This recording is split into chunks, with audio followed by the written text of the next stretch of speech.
आप सभी पवित्र आत्माओं को मेरा प्रणाम। आज आध्यात्म की बातें करने के लिए मैं आपके सम्मुख उपस्थित हूँ। तो जैसा कि मैं बताया था कि आध्यात्म में क्या होती है कि संसार में हम सभी पूछते हैं कि व्हाट इज योर नेम, तो लोग अपना नाम बताते हैं ABCD। किंतु आध्यात्म में यदि पूछते हैं हु आर यू, इसका जवाब आता है आई एम सॉल, अथवा I am a part of God. यानी कहने का मतलब कि हम सभी ईश्वर का एक अंश हैं और सभी जितने भी भेदभाव हैं इसमें समाप्त हो जाते हैं, क्योंकि इसमें सिर्फ आत्मा की बात होती है। और जैसा कि मैं पहला वीडियो में भी बताया था कि तन का खुराक हम 2-3 टाइम ले लेते हैं, मन का खुराक टीवी देखकर या अन्य साधनों से कर लेते हैं, लेकिन आत्मा की खुराक का कोई भी व्यवस्था समाज में नहीं है। तो आज अध्यात्म जो है वो हमें इस ओर दिखाता है जिससे कि ये आत्मा संचालित होती है और इसका जो गंतव्य स्थान है। तो कुछ छोटी छोटी बातें का मैं जिक्र कर दूं। सबसे पहले आइए भक्ति की बातें। तो जैसा कि कबीरदास भी कहे हैं कि भक्ति करे तो ऐसी जान सके ना कोई, जैसे मेहंदी बात में रंग रहा लब कोई। यानी कि भक्ति जो है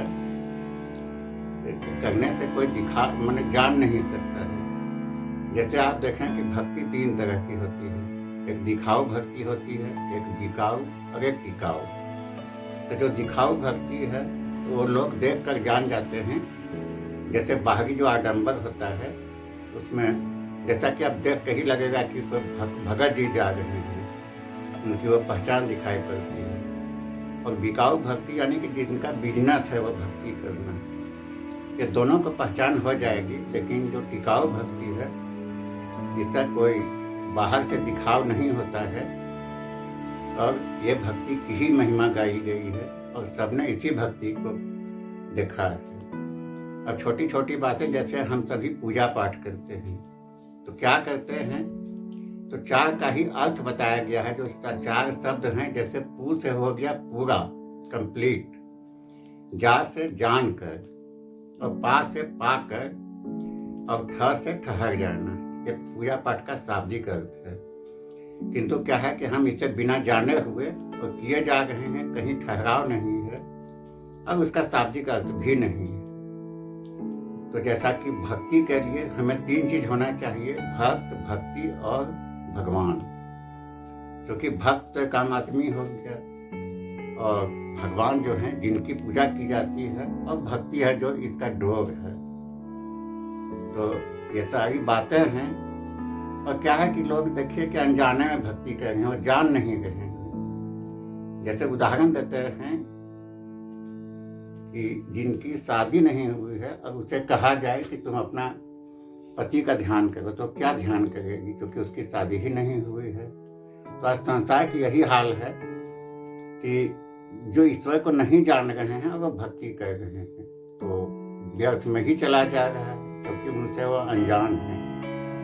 और रामचरितमानस में भी यही गवाही दे रहे हैं और वो भी कह रहे हैं कि बिन जाने हो ही नहीं प्रतीति, और बिन प्रतीति हो ही नहीं प्रीति, और बिन प्रीति नहीं भक्ति दीर्घाई, जो खगेश जल की चिकनाई। यानी कि हम बिना जाने किसी के साथ विश्वास नहीं कर सकते हैं, और जब विश्वास करते हैं तभी उनसे प्रेम होती है और तभी भक्ति होती है। तो आज सारा ग्रंथ यही बात बता रहा है। तो हमें जानकर भक्ति करना है। जैसा कि संत निरंकारी मंडल में ये 16 साल आज का दिन पूरा हो रहा है। तो इसमें आप देखेंगे कि संसार में जो भी भेदभावना है उसे समाप्त कर दिया गया है, क्योंकि सभी एक ईश्वर के ही अंश हैं। तो इसमें 5 प्रण बताए जाते हैं जो हम सभी प्रण लेते हैं, जिसमें पहला प्रण होता है कि तन, मन और धन ये ईश्वर का दिया हुआ है, इसे हमें ईश्वर का समझना है। तो दूसरा प्रण है जिसमें कि जाति वर्ण का ना अभिमान करना और न ही घृणा करना। और तीसरा में है कि किसी का खाने पीने पहनावा ओढ़ावा से आपत्ति नहीं करना।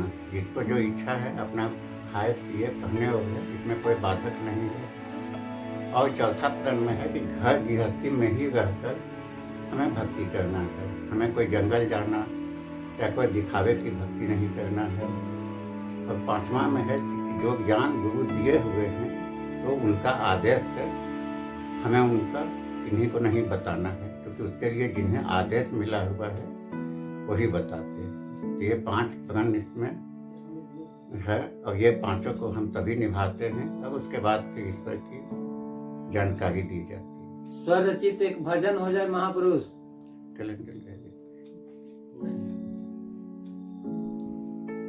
और दूसरी बात कि भक्ति को लोग इतना डरा दिए गए हैं कि भक्ति जो है से तलवार के धार पर चलने के बराबर है या बहुत कठिन है।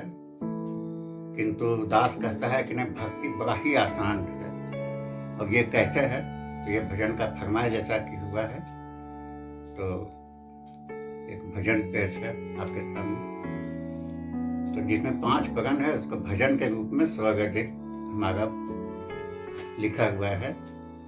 आसान हो लय हो गुरु मत के जीवन माँ, आसान हो लय हो गुरु मत के जीवन माँ। तन मन धन सौंप के, तन मन धन सौंप के प्रभु के चरण माँ, आसान हो लय हो गुरु मत के जीवन माँ, आसान हो लय हो गुरु मत के जीवन माँ। जाति पाति में बहुते लड़ाई, जाति पाति में बहुते लड़ाई, सबे करहथि आपन बड़ाई, सबे करहथि आपन बड़ाई। दिल से त्याग दिया हो जाति के गुमन माँ, आसान हो लय हो गुरु मत के जीवन माँ, आसान हो लय हो गुरु मत के जीवन माँ।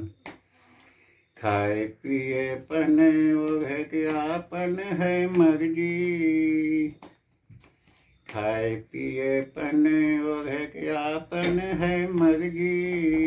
एकरा खातिर ना सिकवाना अर्जी, एकरा खातिर ना सिकवाना अर्जी। नफरत न करियो ई सब के करन माया, आसान हो लय हो गुरु मत के जीवन माया, आसान हो लय हो गुरु मत के जीवन माँ। वेशभूषा से न भक्ति होव है, वेशभूषा से न भक्ति होव है। भक्ति तो भीतर के भाव में रह है, भक्ति तो भीतर के भाव में रह है। यही दिखावा में, यही दिखावा में ठगा है जमन माया, आसान हो लय हो गुरु मत के जीवन माया, आसान हो लय हो गुरु मत के जीवन माँ। आवा साथी, आवा साथी सुदीक्षा माता से लेला ब्रह्म जन्मा, आवा साथी सुदीक्षा माता से लेला ब्रह्म जन्मा।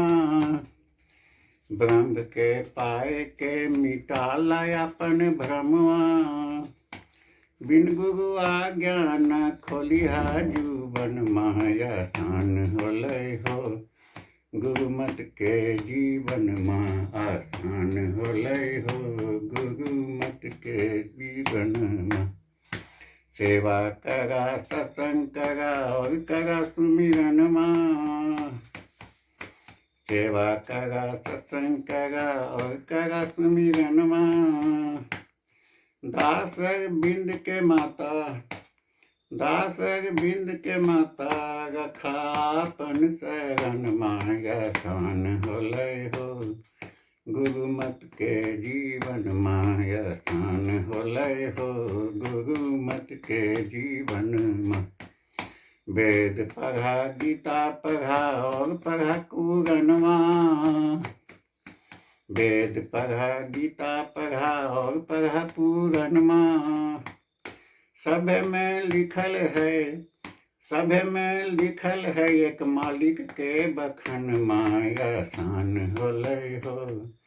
गुरुमत के जीवन माया शान होलय हो। गुरुमत के जीवन मा तन मन धन सौंप के, तन मन धन सौंप के, प्रभु के चरण में आसान होलय हो। गुरुमत के जीवन में आसान होलय हो। गुरुमत के जीवन में आसान होलय हो। गुरुमत के जीवन में। आज की बात है, मैं ड्यूटी के लिए जा रहा था और घर से ही निकलने में 10 मिनट लेट हो गया।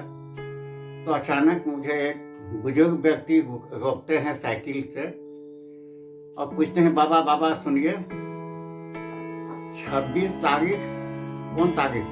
26 तारीख कहिया है? 26 जनवरी कहिया है? मैं ठिठका रुका कि 26 जनवरी। हम बोले आज 25 तारीख है, कल 26 तारीख होगा। कल है नहीं, वो जो झंडा फहराता है और मिठाई बंटता है। तो हम बोले कल है, कल मंगलवार को है, 26 तारीख को। तो मुझे सबसे पहले मैं सोचा कि ये पूछ रहे हैं कि 26 जनवरी कहिया है।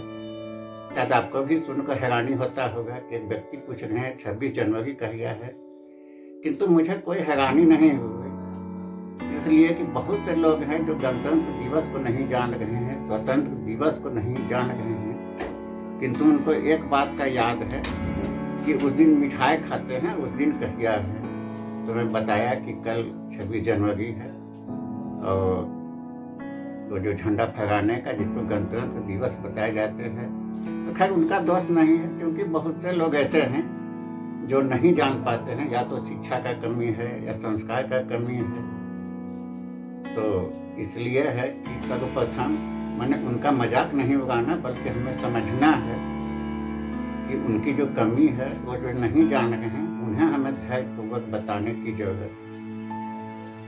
फिर आज मुझे याद पड़ रहा है, एक बार की बात है कि ट्रेन में ईश्वर चंद्र विद्यासागर सफर कर रहे थे। उनके सामने एक व्यक्ति जो बड़ा ही महंगा सूट बूट पहने हुए और एक इंग्लिश पेपर लिया हुआ था, और वो जो है सो बार बार इंग्लिश पेपर को उल्टा पकड़े हुए थे, उल्टा देख रहे थे।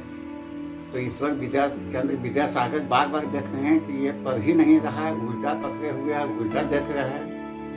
तब वो उनसे पूछते हैं कि भाई साहब, आप ये पेपर उल्टा क्यों देख रहे हैं, या ऐसा इसको पढ़ नहीं रहे हैं? अब वो क्या बोले, उनके पास तो कोई शब्द भी नहीं था, वो पढ़े लिखे भी नहीं थे।